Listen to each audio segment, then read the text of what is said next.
அதான் இதன் மேல் ஒரு சாதிய விஷயம் போர்த்தப்பட்டிருக்கு. அதுதான் இங்கே அடிப்படை விஷயம். அதை தூக்கி எறிஞ்சிட்டா, அதை வேண்டான்னு உதறி எரிஞ்சிட்டு வந்துட்டா எல்லாருமே இதை ஏற்றுக்கொள்வாங்க. இப்போ நீங்கள் ஆஸ்திரேலியாவில் இந்த கலை வடிவம் இருக்குது. உலக அளவில் பறை இசை குழுக்கள் இந்தியாவுக்கு பிறகு அமெரிக்காவில் தான் அதிகமாக இருக்கு.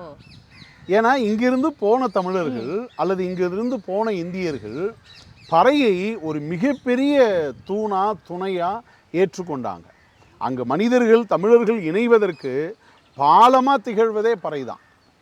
அப்போ அந்த அளவுக்கு இன்றைக்கி சாதி என்பது அது கொண்டாடக்கூடிய விஷயம் இல்லை. அது சாதி குப்பை, அதில் அந்த குப்பை நல்லா இருக்குது, இந்த குப்பை நல்லா இல்லைன்னு நம்ம கொண்டாட வேண்டியதில்லை. நாம் எல்லோரும் மனிதர்கள், எல்லோரும் தமிழர்கள்ன்ற அளவில் எல்லாம் ஒரு கூட்டு வாழ்க்கை, கூட்டுறவுக்குள்ளே வர்றாங்க. அதற்கு ஒரு பெரும் பக்கபலமாக இந்த பறை இசை கருவி இருக்கிறத பார்க்குறோம்.